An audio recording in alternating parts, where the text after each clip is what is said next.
स्वागत है आज के इस अपने ऑनलाइन प्लेटफॉर्म पर। आज अपन बात करने वाले हैं एलसीआर सर्किट की। एलसीआर सर्किट में भी अपन बात करेंगे अल्टरनेटिंग करंट की, जो कि चैप्टर नंबर 7 की बात है।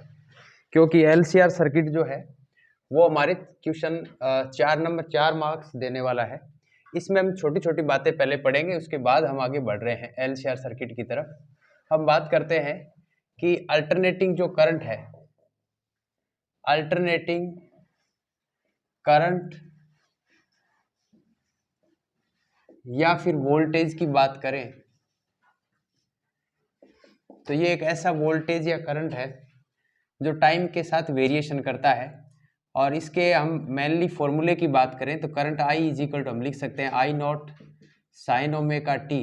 और चूंकि ये वोल्टेज के साथ कुछ फेज एंगल रख भी सकता है तो प्लस माइनस फाइव भी रिप्रेजेंट कर सकते हैं।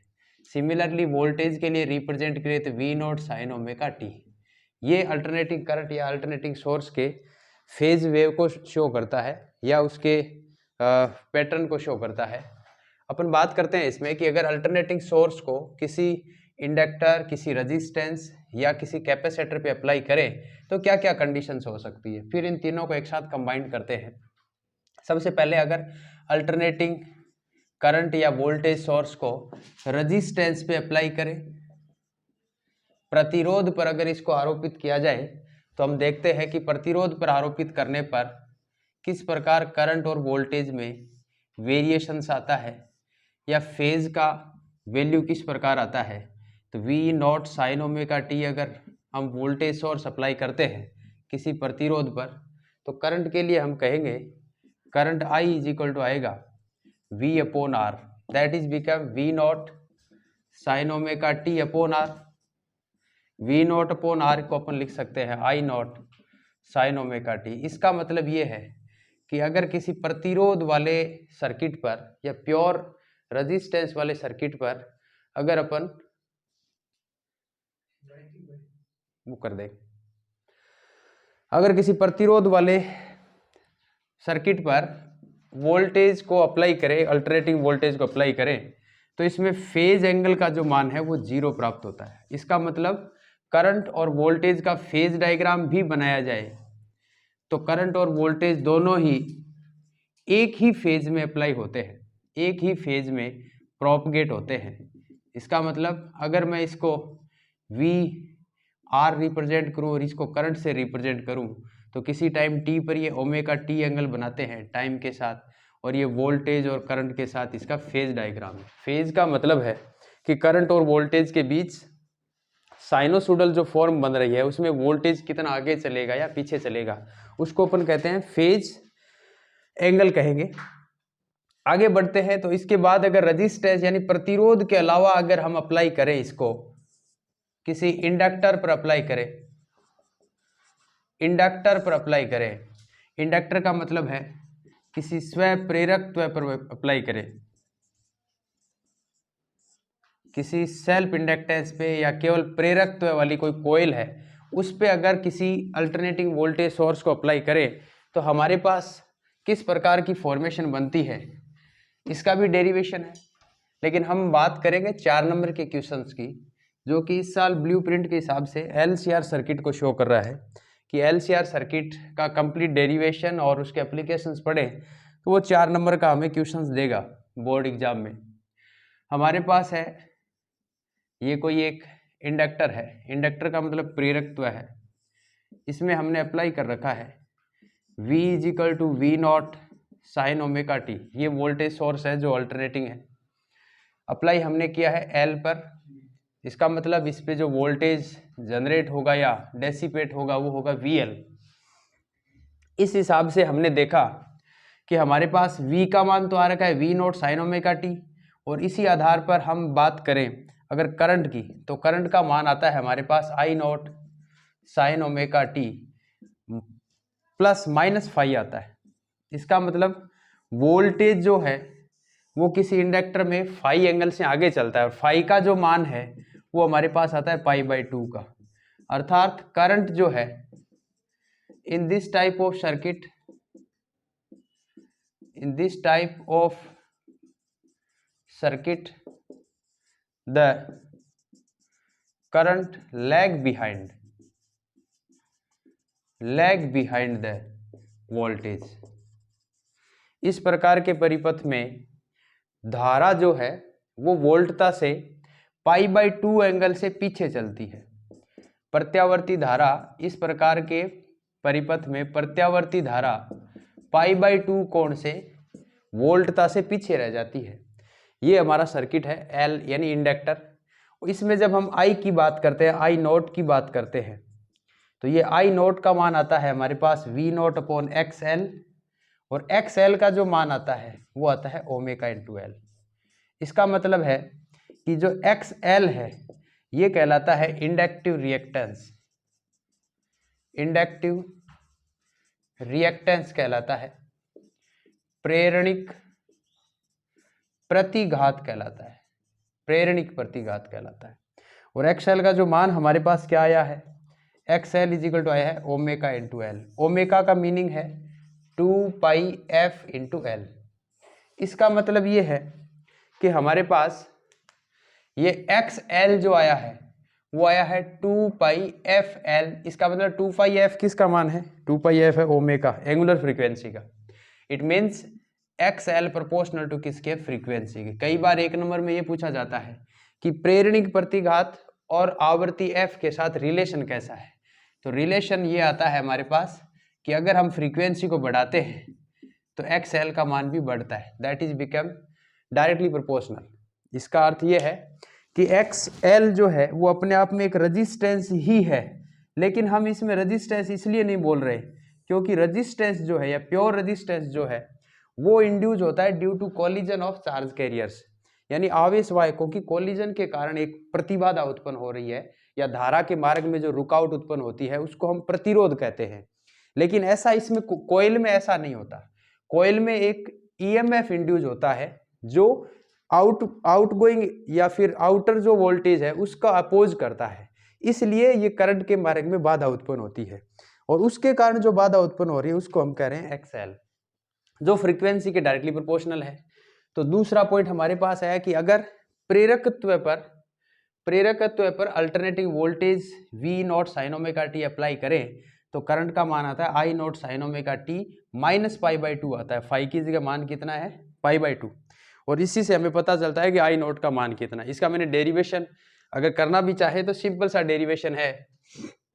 सिंपल सा डेरिवेशन क्या है कि EMF का जो मान है वो होता है -dφ/dt।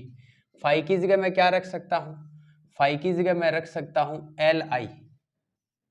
Li रख सकता हूँ।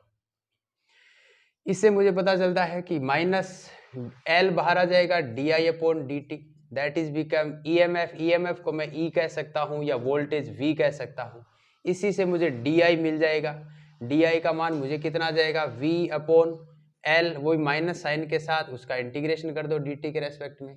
V का मान कितना आपने अप्लाई किया है, तो di = V का मान है V का मान आएगा V0 sin ωt। इसका इंटीग्रेशन कर दो। इसका इंटीग्रेशन जैसे ही करेंगे अपन तो हमारे पास ये आंसर आ जाएगा।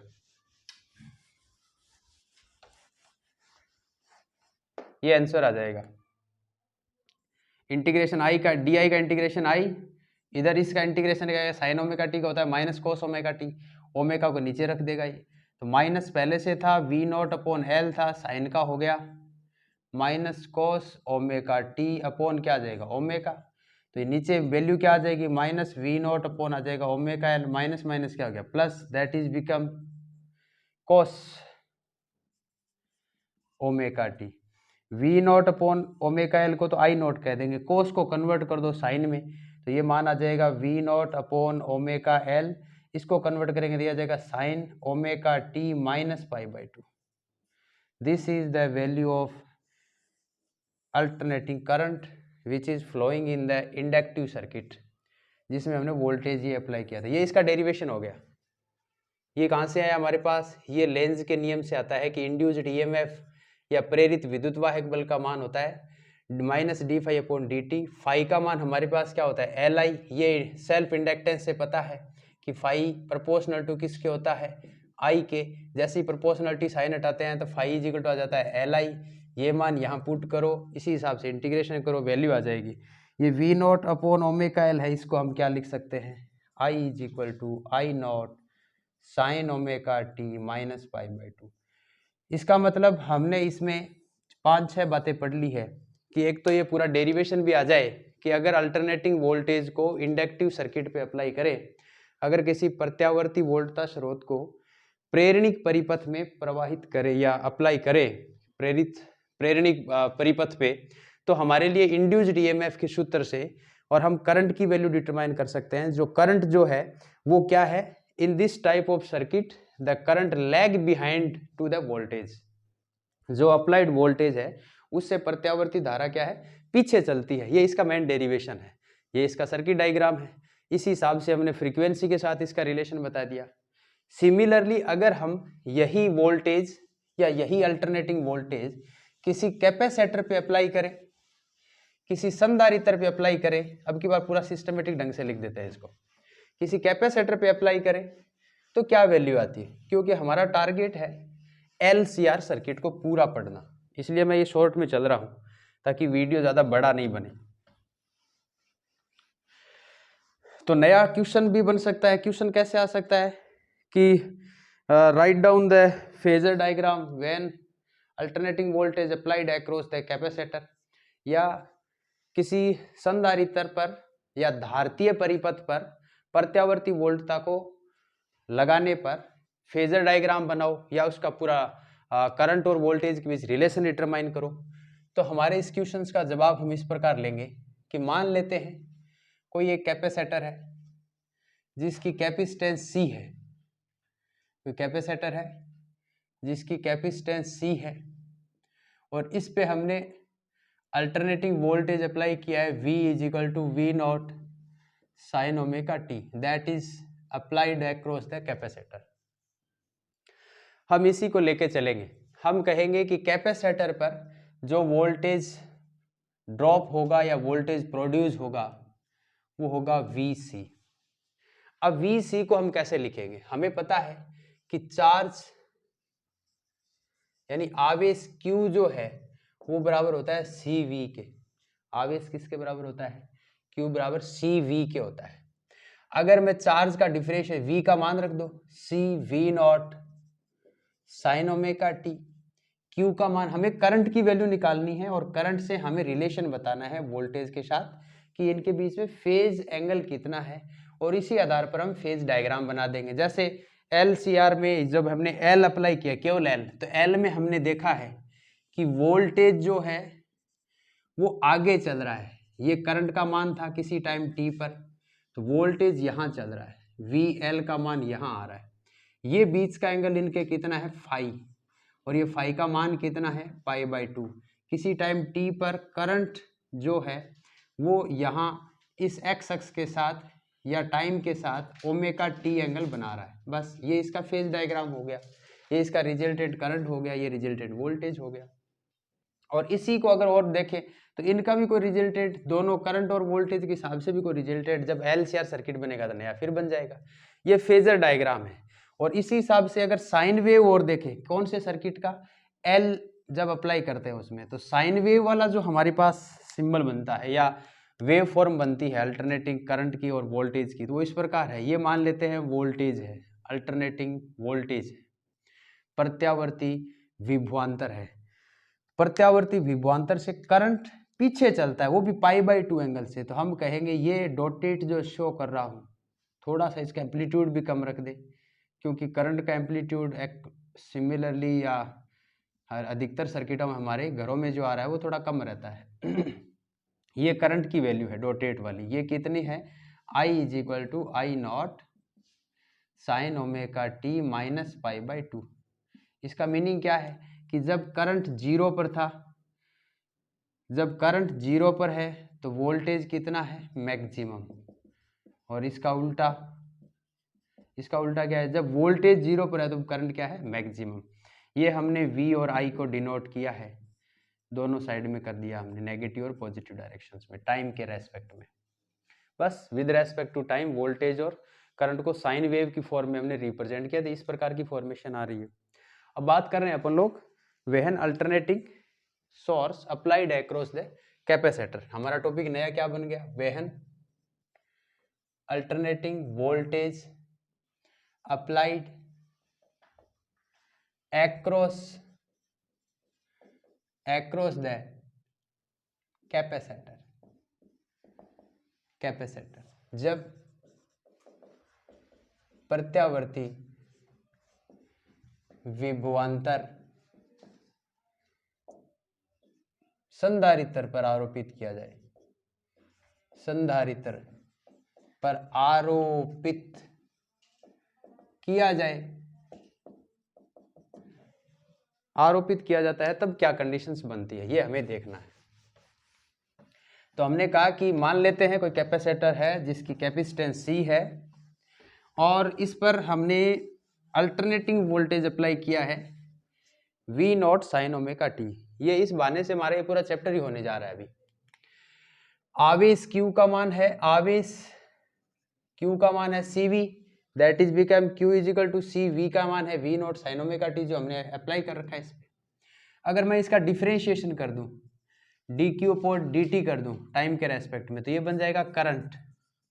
ये क्या बन जाएगा, करंट आई, धारा। कौन सी धारा, प्रत्यावर्ती धारा। तो डिफरेंशिएशन इसका भी कर दो टाइम के रेस्पेक्ट में, C V naught sine omega T. इसको और अप्लाई करो, C और V नॉट को बाहर ले आओ, साइन ओमेगा टी का डिफरेंशिएशन करना है, किसके रेस्पेक्ट में करना है, टाइम के रेस्पेक्ट में। तो C V नॉट साइन का आ जाएगा कॉस प्लस का, और ओमेगा टी, ओमेगा को क्या करेगा, ये जब डिफरेंशिएशन कर रहे हैं तो मल्टीप्लाई में आ जाता है, इंटीग्रेशन कर रहे हैं तो डिवाइड में आ जाता है। जैसे अभी हमने देखा, तो आ जाएगा omega, that is become omega या C omega V not cos omega T.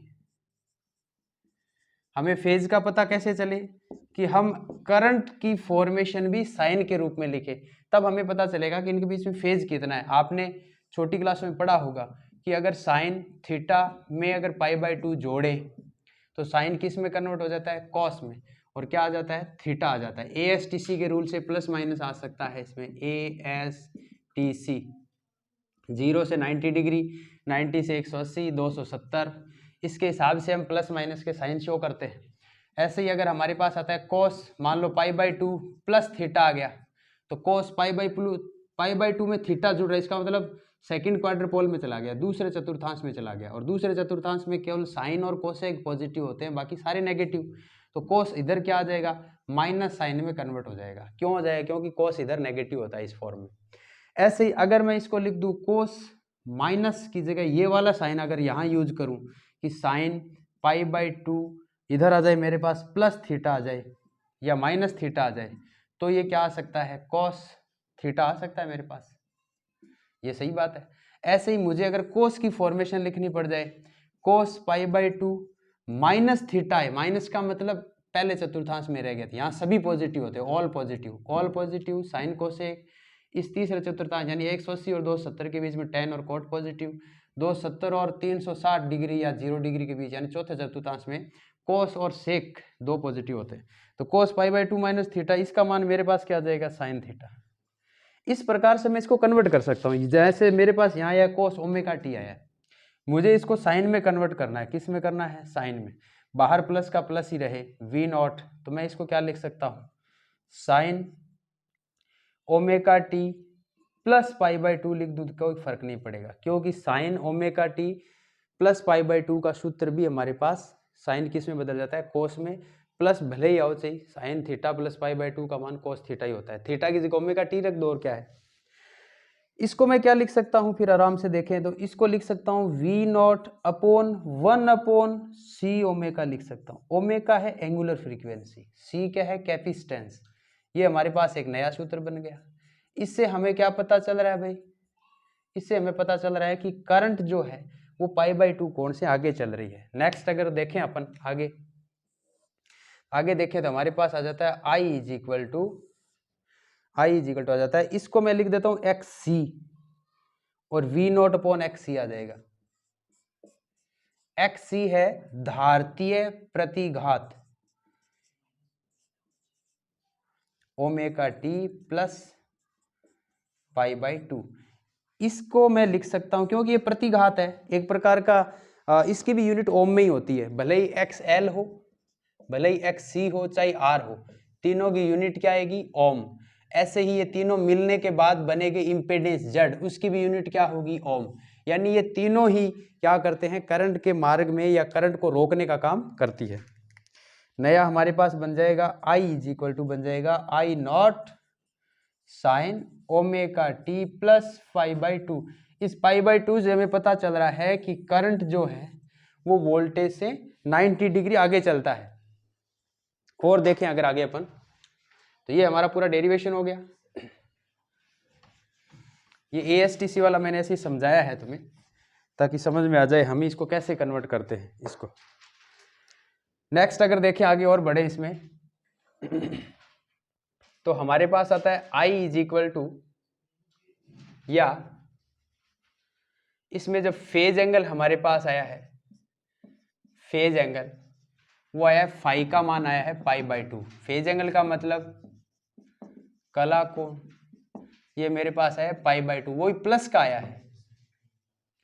अब हमें एक बात पता चल गई कि अगर केवल प्रतिरोध जुड़ा रहे, केवल रेजिस्टेंस जुड़ा रहे, तब फाई का मान रहता है 0।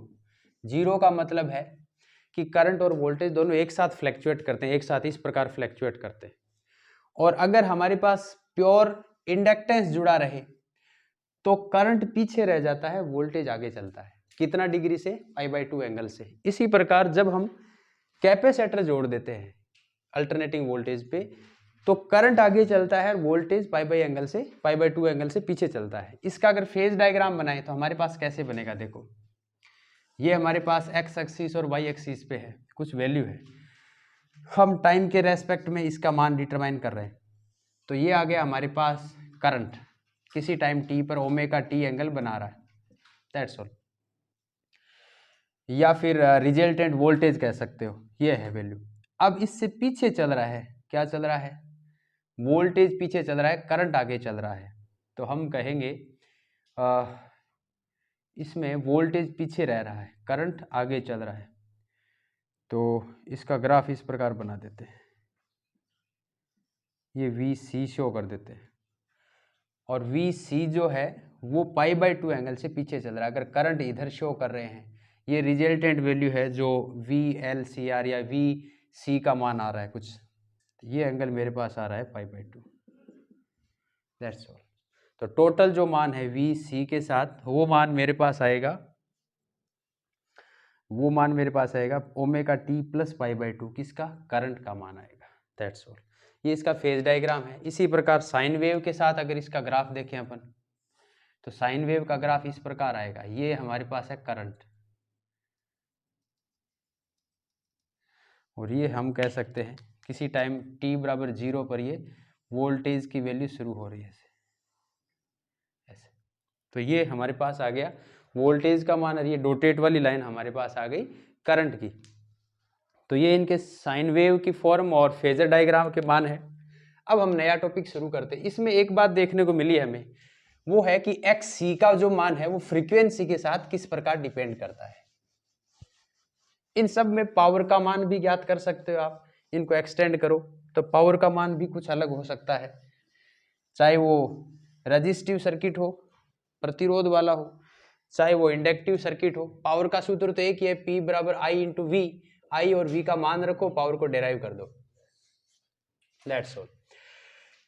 इसके अंदर देखें कि XC का मान वास्तव में क्या है, तो XC का मान आया है 1/ωc। ये वास्तव में क्या है? ये हमारे पास है धारतीय प्रतिघात है, धारतीय प्रतिघात है ये। और अगर लिखे तो हम कह सकते हैं XC जो है, अंग्रेजी में कहें तो कैपेसिटिव रिएक्टेंस है। थोड़ा सा डिफरेंस याद रखें, एक शब्द आएगा इम्पेडेंस, प्रतिबाधा, उसका मान होगा Z, उसमें रेजिस्टेंस होगा XL और XC दोनों होंगे, इसको हम कहेंगे इम्पेडेंस। इसकी भी यूनिट ओम आती है। और जब केवल कैपेसिटर जुड़ा हो तो इम्पेडेंस न कह के हम कहेंगे धारतीय प्रतिघात। और प्रतिघात या तो आएगा प्रेरणिक सर्किट में, इंडक्टिव सर्किट में, या आएगा कैपेसिटिव में। अब इसका नया रूप और देखें तो 1 अपॉन क्या आएगा, ओमेगा का मान होता है 2πf इंटू सी, या फिर एक्स सी इनवर्सली प्रोपोर्शनल क्या है एफ के। इस हिसाब से देखें तो हमारे पास ये ग्राफ इस प्रकार आएगा। कैसे ग्राफ आएगा भाई, एक्स सी और एफ के बीच अगर ग्राफ खींचे तो ग्राफ कुछ इस प्रकार आएगा, ऐसा कुछ ग्राफ आएगा। और अगर हम इस ग्राफ को थोड़ा सा और थोड़ा देखें कि 1 अपॉन एफ और एक्स सी के बीच ग्राफ देखें तो आएगा स्ट्रेट। ये इनके बीच है फ्रीक्वेंसी और रिएक्टेंस के बीच ग्राफ है। नेक्स्ट आगे बढ़ते हैं, हम बात मेन टॉपिक पे चलते हैं, वो है alternating voltage applied to a series LCR. अब सीरीज एलसीआर एक पैरेलल एलसीआर, दो प्रकार के हमारे पास सर्किट होते हैं। पैरेलल हमारे अभी 12th में सिलेबस में नहीं है, ग्रेजुएशन में आएगा। हम बात करते हैं सीरीज एलसीआर सर्किट की। ये बड़ा टॉपिक है जो हमें 4 नंबर देगा। मैंने ये पहले एल और सी वाले सर्किट इसलिए बताए हैं ताकि आपको थोड़ा एलसीआर सर्किट समझ में आए, पहले से ही थोड़ा न्यू आपकी मजबूत रहे। चलो बात करते हैं। हमारे पास टॉपिक है अल्टरनेटिंग वोल्टेज, या एसी वोल्टेज भी लिखते हैं इसको बोलचाल में। एसी वोल्टेज अप्लाइड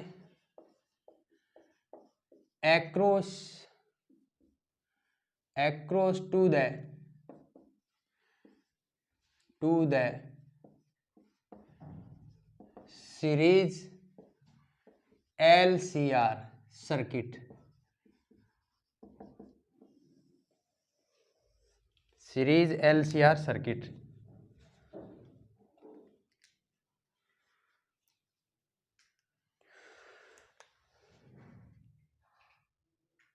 श्रेणी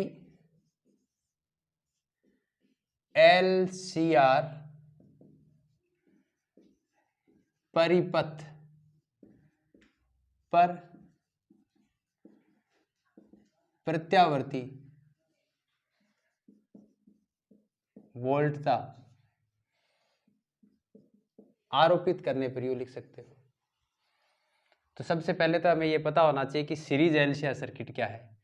तो हम लिखें तो ये लिख सकते हैं when a L inductor, a capacitor C and a resistance R connected in series